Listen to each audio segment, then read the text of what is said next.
Actuellement, c'est chaud en Côte d'Ivoire. C'est vraiment chaud. Général Makosso parle de l'affaire entre Kedjivara et MC1. Regardons la vidéo, mettez vos avis dans les commentaires et n'oubliez surtout pas de vous abonner.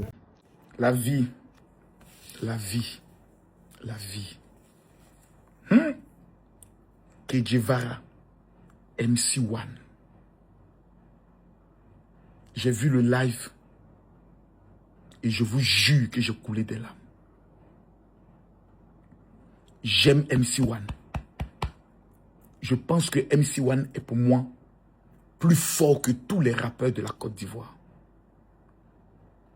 MC1, sincèrement, je te parle avec le cœur d'un papa. Ce que tu as fait aujourd'hui là, fallait pas le faire. Quelqu'un chez qui tu as dormi, quelqu'un qui t'a pris, qui t'a mis à la lumière, c'est qu'il a tout fait pour toi. Tu connais le nombre d'artistes qui sont morts sans avoir eu la chance que toi tu as eu. MC1, ceux qui ont venu t'encourager pour dire petit, vraiment force à toi là. Ils vont peut-être, tu as fait sortir un son 2 jours là, ça peut mousser. Mais petit, il y a la loi de la nature, la loi des pendules. Toi, tu dis que c'est toi qui payais la maison de ton papa. Bravo. Mais tu payais la maison de ton père parce qu'il y a eu DJ Kedjivara qui t'a pris et qui t'a révélé. Petit. Et j'entends la voix de tes amis à côté. Non, il n'a rien fait. Il veut fuir. Non, quand tu appelles ton papa. Si aujourd'hui on parle de toi, MC1, c'est parce qu'il a existé DJ Kedjivara. Jusqu'à ta mort, tu lui dois ça. Je répète, jusqu'à ta mort, tu lui dois ça. C'est grâce à lui que tu as connu des gens. C'est lui qui t'a présenté à des gens. Tu ne peux pas venir dans un live de 30 000 personnes. Venir dire que toi, tu avais des choses dans le cœur et qui n'a jamais rien fait pour toi. J'aurais préféré que tu fasses toi-même ton live. Mais tu as pris DJ Kedjivara et tu l'as jeté à la vindicte populaire. Ça ne se fait pas. C'est pas toi seulement qui es en train de fermer les portes. Tu n'es pas en train de te fermer les portes. Hein. Parce que je ne sais pas qui va te regarder, va se dire, ah petit, je vais l'aider. Parce que tout le monde se dit que ce que tu fais à Kedjivara là, tu peux lui faire ça aussi demain. Deuxième chose, qui va vouloir aujourd'hui aider un petit? Prendre un petit pour lui dire non, j'ai l'habitude. Quelqu'un qui t'a pris, qui t'a fait vivre chez lui. Tu as vu son intimité. Il n'a pas couché avec toi, il n'a jamais abusé de toi. Il t'a pas sacrifié pour faire de toi un zamou. Même si tous les matins, il ne t'a pas donné l'argent à ton père. Mais du simple fait que lui t'a donné l'opportunité de toi aider tes parents là, c'est lui qui a fait. C'est pas ton talent. Il y a des gens qui sont talentueux, qui meurent avec les talents. Personne ne les révèle. Parce que c'est quelqu'un qui fait quelqu'un. Le quelqu'un qui te permet d'être quelqu'un là. Même si un jour il t'a giflé. Même si un jour il t'a pas donné à manger. Il faut être reconnaissant à vie à cette personne. Il faut toujours honorer cette personne. Mais aujourd'hui, j'ai vu des commentaires en train d'insulter Kedjivara. Il va faire la balance au niveau de Femia. On dit, oh, il est en train de fuir. Sur un panel. À part John, à part Dez, les autres qui étaient dans le panel là, tu sais qui ils sont? C'est les racailles des réseaux sociaux. Tu as pris Kedjivara par le lancer là-bas. Ah! Fils, Ramos même, c'est pas une racaille. Mais ce que tu as fait là, sincèrement, c'est pas bien. Les gens vont t'encourager. Hein. Ils vont dire non, mais Kedjivara lui aussi, pourquoi il a pu faire ses OD? Hey! Si tu as pu un jour prendre avion dans ta vie pour sortir, c'est parce que quelqu'un a cru en toi. Il a payé tes études. Parce que tu vas me dire que c'est toi qui payais tes études. Donc, quand tu ne moussais pas encore, quand ton son ne prenait pas, quand tu n'étais rien, qui s'occupait de toi? C'est Kedjivara. À cet instant précis-là, toi, tes parents vivaient comment? Je répète. Quand tu n'étais rien, tu n'avais pas encore moussé. Pas dit, toi, Gabi, maintenant, pour ton pas. Ok. Quand tu n'étais rien, et puis Kedjivara t'a pris, t'as commencé à te permettre de faire des relations. Il t'a poussé, il payait tes études là. Mais c'est plus que s'occuper de tes parents. C'est tes parents qui devaient... Donc, si tu nous dis, j'étais avec Kedjivara, mais c'est mon père qui payait mes études. Kedjivara n'a rien fait pour mon scolarité, il a payé. Hébergement, il a fait pour toi. Il t'a mis dans les écoles, dans les grandes écoles. Petit, tu ne peux pas faire ça, gars, là. Tu peux pas faire ça. On ne peut pas regarder le visage de Kedjevara et puis dire que Kedjevara est mauvais. Celui qui le dit, c'est qu'il est maudit. Ce que tu as fait, c'est pas bien. Maintenant, Kedjevara, là, il n'est plus avec toi. Tu es parti. Aujourd'hui, là, tu as ta liberté. Qu'est-ce qui bloque? Tu vas pas me dire que c'est Kedjevara qui appelle tout le monde pour enlever le petit, là. Kedjevara n'a pas le pouvoir. Kedjevara ne contrôle pas Serge Beno. Kedjevara ne contrôle pas l'humanité. Kedjevara ne contrôle pas, comme on appelle ça, Didibé. Kedjevara n'est pas celui qui contrôle. Comme Imra. Tu as ton talent. Tu as tes fans. C'est les fans qui doivent te faire. C'est pas qui d'autre qui va te faire. Qui fait Imra? C'est Imra lui-même qui s'est fait. Pourquoi toi tu te fais pas? Pourquoi c'est toujours quelqu'un qui va vouloir te faire? Puis dis ce que tu as fait aujourd'hui là. C'est pas bien. Mais dans la vie là, chacun a son opinion. Hein. Chacun a son opinion. Mais ce que tu as fait aujourd'hui là, à Kedjevara là, hein? C'est fort. Mes amis, n'oubliez pas que voici l'être le plus recherché qui a été capable de violer plus de 400 femmes au niveau de la Côte d'Ivoire. L'histoire de Kedjevara et MC1, ça va très mal finir. Ce que je vous dis là, écrivez et gardez. Prison va sortir dedans. Le papa de MC1 aura tous ses yeux pour pleurer. Je le dis. Parce que la plupart des Ivoiriens, bêtes, bipolaires et stupides, je parle de la plupart de certains Ivoiriens, sont dans les émotions. Ah oui, le petit a beaucoup. Quelqu'un qui te prend dans la rue. C'est-à-dire, tu le rencontres dans la rue. C'est-à-dire, Kedjevara, qui avait sa hammer, est assis sur son bon. Et il y a un petit qui a 11 ans. Eh mon vieux, ben moi, il s'est rappé, hein, les enfants de la rue, là. Allez, venez, le petit, le bon petit, monde de ma voiture, allons au studio. Voici comment Kedjevara prend l'enfant. Les sons qu'on est en train de m'envoyer. Les témoignages même des voisins. On nous dit que le papa, c'est en 2019 qu'il a été logé. Pourtant, les voisins de 2014 commencent à parler. Quand il faisait tokolo, puis le propriétaire même voulait l'enlever là pour dire, monsieur, ton bruit de tokolo, c'est tôt. Mais il ne sait pas. Les amis, je convoque Aya Robert. Je convoque Corolet. Je convoque Dez. Je convoque Brio. Je convoque Croyez en vous. Je convoque qui encore? Il y a qui encore? Mabio, tu as convoqué. Ton affaire de 3000 T là, ça a fini aujourd'hui. Donc après ça, là, maintenant tu viens dans le game. Il y a qui encore? Ce soir là, qu'on va dire 20h. Kedjevara, moi il te convoque. Il convoque MC1. Ce soir 20h. On voit clair dans cette affaire là. Maintenant, il y a un manager de MC1 là. Toi qui as été le manager, c'est-à-dire toi qui as attrapé sa main pour passer partout, tu as beaucoup d'informations ce soir. Je ne connais pas ton nom, hein. Mais ce soir là, on m'a donné ton nom. On dit c'est toi qui étais le sorcier. C'est toi qui détiens tous les secrets. Si tu n'es pas venu, Wallahi Bilay, ce qui a fait sortir les papos que moi j'ai reçus. KG, il y a des choses que tu as cachées aux Ivoiriens. C'est pour ça que le petit dit que s'il lui parle, beaucoup de murs vont tomber là. Moi, il y a le papo de ça. KG, j'ai le papo de ça. Ce soir à 20h, sur ma page Facebook, sur ma page TikTok, on va tout gâter. À bon entendeur, salut. Ok, bonjour, bonsoir la famille. J'espère que vous allez bien. C'est maintenant que je vais prendre la parole. C'est ici là. Nous ne sommes pas dans la politique. Ici là, on parle de l'injustice. Que ça va plaire à certaines personnes ou ça ne va pas plaire à certaines personnes. Ça n'engage que vous. Moi, je suis un influenceur. Vous comprenez? Où il y a l'injustice là, on a le droit et le devoir de prendre la parole. Et l'injustice n'a pas de frontières. L'injustice n'a pas de pays. Vous comprenez? Quand il y a l'injustice, tout le monde doit se lever pour dire c'est pas bien. Parce que ça se paye cash. Toutes ces personnes qui vont défendre le faux. Si toi, on t'a pas fait, un jour ça va arriver à tes enfants et il y aura personne pour les défendre aussi. Hier, on a suivi le direct entre, comment on appelle, Kedjevara et puis MC1. Quand Kedjevara parlait là, ça dit j'ai vu quelqu'un de faux. Il n'a rien dit de bon dans le live. Rien de bon. Mais quand le petit a pris la parole là, tu sais réellement que le petit là, ça dit ça sort comme ça sort. Tu sais que le petit, il était... Ça dit, il a subi beaucoup de choses.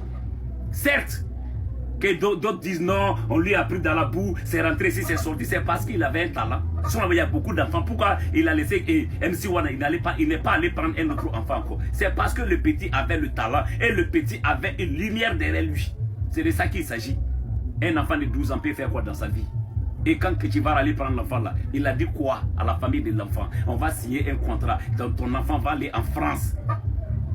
Donc, quelqu'un que ça va pas, lui peut être content. Aujourd'hui, vous voulez insulter le petit qu'il est ingrat. Entre Kejivara et puis MC1 qui est ingrat, c'est Kejivara qui est ingrat.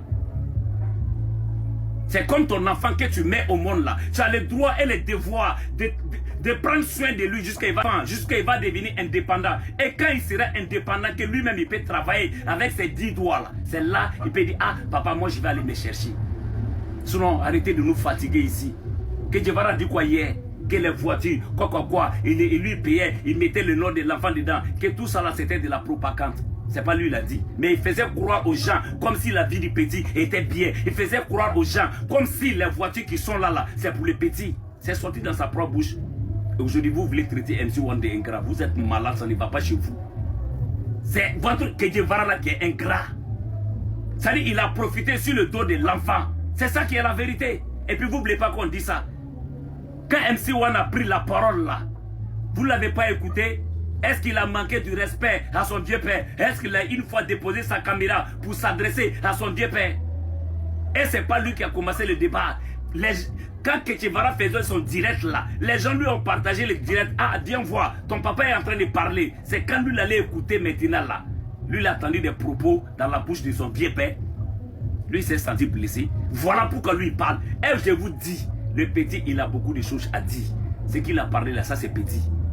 Personne ne peut cacher le soleil avec la main. Quand le petit va s'énerver là, vous allez attendre des choses que vous-même vous ne croyez pas.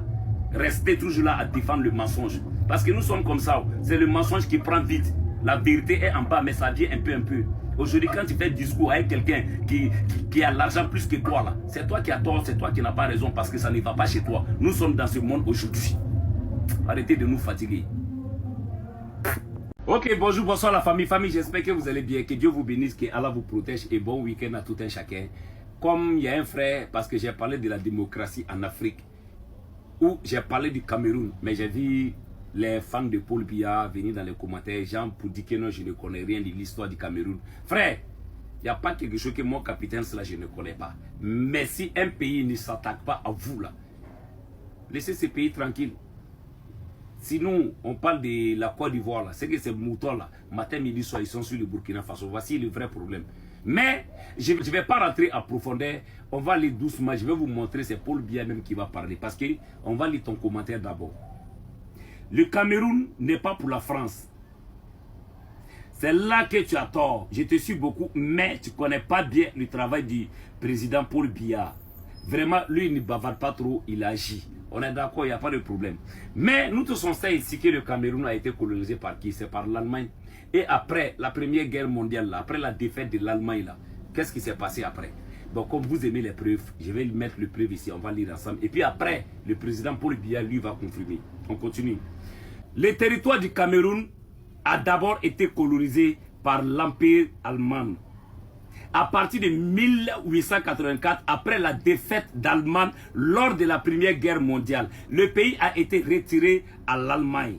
Ensuite, le Cameroun a été partagé entre deux puissances coloniales sous mandat de la Société des Nations. Une grande partie est devenue le Cameroun français, administré par la France. Une petite partie à l'ouest est devenue le Cameroun britannique, administré par le Royaume-Uni. Donc, une grande partie du Cameroun a bien été colonisée par la France, mais seulement après une première colonisation allemande. Et le territoire n'était pas entièrement français. On est d'accord? C'est après la Première Guerre mondiale là, que les Français sont venus. C'est de ça qu'on parle. Quand vous nous dites que non, le Cameroun n'appartient pas à la France là, moi ça me fait de la peine. Vous pensez que les Français vont venir sur une terre, venir faire quelque chose qui va à l'intérêt de la population ou soit à l'intérêt du peuple. Ils sont là pour leur propre intérêt. Paul Biya même, il est au courant de ça. Mais on va écouter ici d'abord Paul Biya lui-même en question. Et puis on va rentrer en profondeur. On l'écoute. Je vous remercie. Mes premiers mots seront de remercier le président de la République française, M. Nicolas Sarkozy, pour l'invitation qu'il m'a adressée à visiter Paris, visiter la France. Le Cameroun et la France ont une histoire longue, ancienne. Vous savez que le Cameroun était une colonie allemande et à la fin de la Première Guerre mondiale, la colonie allemande qui était le Cameroun était placée sous mandat de la France. Et c'est ici que nous avons commencé notre histoire avec la France. Après la Deuxième Guerre mondiale, le Cameroun était de nouveau placé sous la tutelle de la France. Nous étions administrés, gouvernés par des hauts commissaires français. Et c'est dans ce cadre-là que moi j'ai fait mes études au Cameroun. Bon, famille, on va s'arrêter ici d'abord. J'espère que vous avez compris ce que Paul Biya a dit. C'est-à-dire Paul Biya vient de confirmer ce que j'ai dit au commencement. Comme vous là, vous êtes des fainéants, vous ne faites pas de recherches là. Moi, capitaine Silla là, je ne viens pas ici pour bavarder au hasard. Maintenant, on va rentrer un peu en profondeur et puis le journaliste va poser la question à Paul Biya. Qu'est-ce que vous attendez de la France? On va l'écouter, on l'écoute. Qu'est-ce que vous attendez de la France et de Nicolas Sarkozy en particulier? Ce que nous attendons de la France, c'est qu'il continue à accorder une coopération, une amitié à l'Afrique. Nous avons des liens anciens, des liens culturels. Au moment où nous assistons à l'impérialisme linguistique de certaines langues, il n'est pas inutile de préserver un espace où on parle français. Puis je crois quand même que la France est un grand pays, membre permanent du Conseil de sécurité, et quelquefois dans les affaires du monde, ces grands pays peuvent avoir besoin des voix des pays africains. Nous attendons qu'on continue la relation économique, culturelle, financière qui a toujours existé. Je l'ai dit... Bon, qui a toujours existé et qui continue d'exister avec Emmanuel Macron. Vrai ou faux? C'est de ça on parle. Mais vous venez me mettre en commentaire, le Cameroun c'est un pays qui est souverain. Quelle souveraineté? C'est comme nous là, on nous a dit, nous les pays de l'Afrique de l'Ouest là, on dit on est indépendant. Ça c'est sur le papier. Mais en forme réelle là, mais pour aller payer quelque chose, il faut passer par qui? La France. C'est de ça on veut vous expliquer. Est-ce que ça là, il y a la démocratie en Afrique? C'est de ça on veut vous expliquer, vous ne comprenez pas. Vous voulez que... Attendez, parce que moi je respecte le peuple camerounais, voilà pourquoi il n'écrit pas. Mais on va rentrer encore, on va les vérifier encore. Dans la famille, on va continuer. Le journaliste va poser une question à Paul Biya encore. La France-Afrique, entre la France là, est-ce que ça continue ou bien ça va s'arrêter? On écoute. Et donc vous êtes d'une certaine manière l'un des symboles de cette France-Afrique d'avant. Est-ce que la page est tournée? Est-ce qu'elle est en train de se tourner? Elle est en train de se tourner. Je crois que c'est la relation avec la France les formes extérieures qui vont changer. Je crois que la concertation va continuer. Et puis, je pense que le président Sarkozy va mettre l'accent sur le partenariat. Il veut que les Africains eux-mêmes disent ce qu'ils attendent de la France. Pourquoi? Vous comprenez? Est-ce que vous avez compris la petite partie là? Il faut que la France, c'est-à-dire ce que les Africains pensent de la France là, c'est ce qu'on dit. Ce qu'on pense de la France là, c'est ce qu'on parle. C'est-à-dire, vous nous imposez quelque chose comme si la démocratie existe réellement en Afrique. Chez vous là, peut-être ça se passe, mais chez nous en Afrique là, ça ne se passe pas. Est-ce qu'il y a la démocratie ici en Afrique? Pendant ce temps, il y a des dirigeants qui sont en train de violer les textes, les lois pour se maintenir au pouvoir. On va dire quoi? Maintenant, on va laisser ça encore. Et puis, on va voir la dette du Cameroun là. Qu'est-ce que la France a fait? On écoute. France a contribué à annuler une grande partie de la dette, ce qui vous permet à vous de partir d'un bon pied. Oui, bien sûr, j'ai profité de l'occasion pour remercier le président Sarkozy pour ce geste que la France a fait. La France a annulé une bonne partie de notre dette. En langage courant, on parle de C2D. Et non seulement cette dette a été annulée, mais on est en train de transformer cette annulation en projet concret dans des secteurs précis, l'agriculture, la santé, l'éducation, les infrastructures, en liaison étroite avec la France. Bon.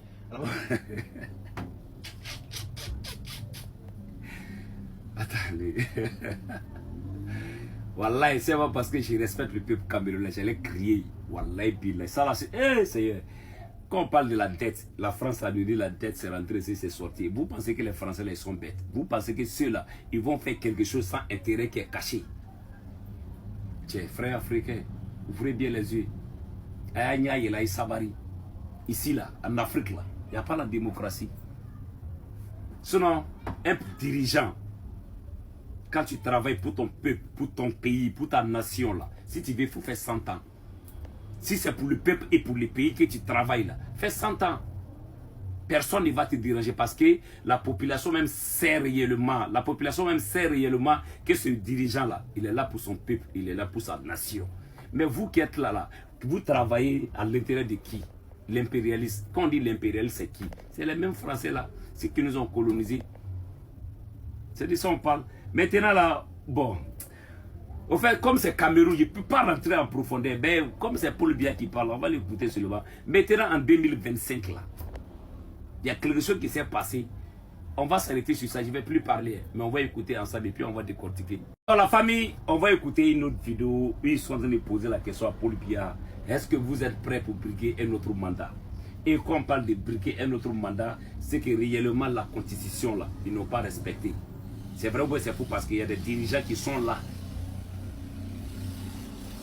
Pour changer pour se maintenir au pouvoir. C'est vrai ou c'est faux? Mais bon, bref, on écoute. Président Paul Biya, bonjour et merci de nous recevoir. Amélie Tullet de Radio France Internationale, France Média Monde. Est-ce que vous m'entendez correctement? Espérez-vous, puisqu'on parle d'avenir, espérez-vous briguer un nouveau mandat en 2025 ou souhaitez-vous qu'une nouvelle génération porte les couleurs du RDPC à la prochaine présidentielle? Est-ce que vous avez compris? Le même président, il dit, il n'attend pas bien. Quelqu'un qui est vieux, mais c'est lui qui dirige toujours le Cameroun. De vous à moi. Bon, c'est pas grave, on continue. Je peux répéter ma question, si vous voulez. Bon, je vous remercie. Pardon, excusez-moi. Amélie Tullet de RFI, Radio France Internationale. Là, c'est bon?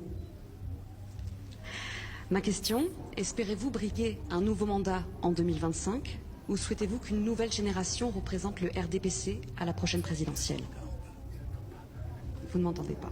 Madame demande si en fait, tu veux briguer un nouveau mandat en 2025 pour le compte du parti. Attendez, ici là-haut, c'est Emmanuel Macron même qui nous parle. Madame demande, est-ce qu'en 2025 là, vous voulez briguer un autre mandat? C'est là, les Français là, se foutent de nous, les dirigeants africains là. Ça dit, ils nous prennent comme des jouets. Vous n'avez pas honte. Ah! Je suis votre ambassadeur. Je vous remercie, madame. Bon, famille, on va s'arrêter ici. Comme c'est le Cameroun, on n'a pas de problème avec le Cameroun. Voilà pourquoi là, cette vidéo-là même, ça ne m'explique pas. Mais venez dire que Capitaine Silla, je ne connais pas l'histoire là. C'est vous ne connaissez pas. Moi là, il n'y a pas quelque chose ici en Afrique que je ne maîtrise pas. Quand je vais prendre des dossiers, hein, frère, quand il est sorti là, peut-être que ce que je vais dire ne va pas te plaire. Mais dis que je ne maîtrise pas là, je ne vois pas. Voilà pourquoi les influenceurs ils répondent tout le monde. Est-ce que Capitaine Silla peut répondre? Tu vas passer par où? Et je mets quiconque, les influenceurs camerounais là, c'est lui qui dit que je mens dans cette vidéo là. Il n'a qu'à me répondre et puis là, on va rentrer en profondeur pour vérifier quelque chose. Si vous n'avez pas le temps là, c'est comme le président. On rappelle ça comment? Le président guinéen, Alpha Condé, il avait dit quoi? On va écouter sa vidéo et puis on va se laisser. Il avait dit quoi?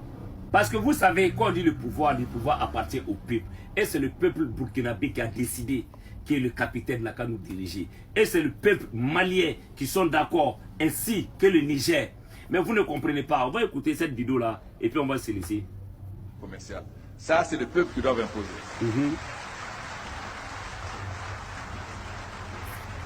Mais ça, vous devez nous l'imposer. Parce que quand vous laissez entre nous, on ne le fera jamais. Vous n'allez pas le faire. On ne le fera pas.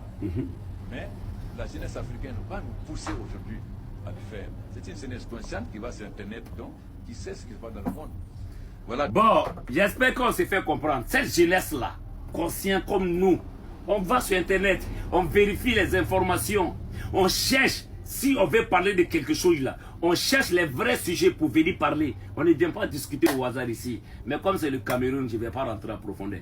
Peuple camerounais, je vous adore, que Dieu bénisse le Cameroun. Mais on n'a qu'à se dire la vérité, il n'y a pas la démocratie en Afrique. Cette putain de démocratie que l'impérialisme veut nous coller là. Nous ne veut pas de cette démocratie. La patrie ou la mort, nous on est ensemble famille.